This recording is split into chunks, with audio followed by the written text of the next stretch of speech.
ముఖ్యమంత్రి శ్రీ వైఎస్ జగన్మోహన్ రెడ్డి గారిపై ఈరోజు విజయవాడలో జరిగినటువంటి దాడిని ప్రజాస్వామ్యవాదులందరూ కూడా తీవ్రంగా ఖండించాల్సినటువంటి అవసరం ఉంది. ప్రజాస్వామ్యంలో ప్రజల కోసం పనిచేసేటువంటి పాలకుడి పైన దాడులు చేయించేటువంటి ఒక విష సంస్కృతికి ఈనాటి ప్రతిపక్షాలు పాల్పడుతున్నాయని, ప్రధానంగా ప్రతిపక్షాలను ఎందుకు కోట్ చేస్తున్నానంటే, ముఖ్యమంత్రి గారు ఏ జిల్లా పర్యటనకు వెళ్ళినా సెక్యూరిటీ చాలా అలర్ట్ అయ్యి ఆయన సెక్యూరిటీ కోసం పలు చర్యలు తీసుకునేవారు. ఆ సందర్భాల్లో ప్రతిపక్షాలన్నీ గగ్గోలు పెట్టేవి.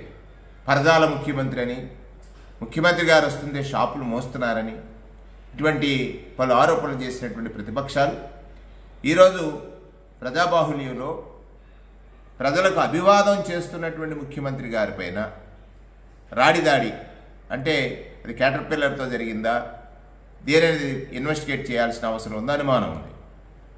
ఆ దాడిని మరి ఈనాటి ప్రతిపక్షం ఎందుకు ఖండించలేదు ఇంతవరకు? అంటే ప్రజలలో అతి విశ్వాసం కలిగిన నాయకుడిగా, ప్రజల్లో అతి విశ్వాసం కలిగిన నాయకుడిగా జగన్మోహన్ రెడ్డి గారు ఉన్నారని, ఉదయం నుంచి ఇప్పటి వరకు సాగినటువంటి బస్సు యాత్రలో ప్రజలు ఒక సంద్రం మాదిరి, కెరటం మాదిరి ఆయన వెంట నడుస్తున్నారని చూసి వారవలేక కృష్ణా జిల్లాలో ఇవాళ ఆయనని ఏం చేసి దాడి చేయడం అనేటువంటిది, అంటే జస్ట్ కిందకు వస్తే కన్ను దెబ్బతినేది కదా. మరి ఇది విజ్ఞులైనటువంటి ప్రజలందరూ ఆలోచించాలి. ఆయన ఒక పేదల కోసం పనిచేసే ముఖ్యమంత్రిగా, పేదల అవసరాలు తెలుసుకున్న ముఖ్యమంత్రిగా, పేదల అవసరాలు పేదలకు తెలిసినా తెలియకున్నా ఆయనకి తెలుసు.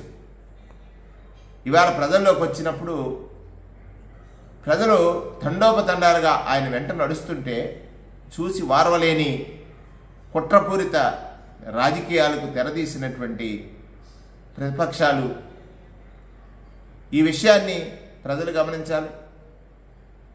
ప్రతిపక్ష నాయకుడు నిత్యం అబద్ధాలతో జీవనం సాగించేటువంటి, ప్రజలను మోసగించడమే లక్ష్యంగా ఎంచుకునే రాజకీయాలు నడుపుతున్నటువంటి వ్యక్తి, అధికారం కోసం ఎంతమంది కాళ్ళు పట్టుకోవడానికైనా వెనకాడని వ్యక్తి,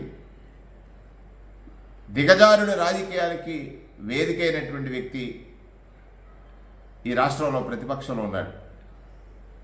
వారు ఈ చర్యలకు పాల్పడటం అనేటువంటిది ప్రజాస్వామ్యవాదులందరూ తీవ్రంగా ఖండించాలని, నేను స్పష్టంగా ఇది తీవ్రమైనటువంటి చర్య, ఖండించాల్సినటువంటి బాధ్యత ప్రతి పౌరుడిపైన ఉందని నేను ఈ సందర్భంగా తెలియజేస్తున్నాను.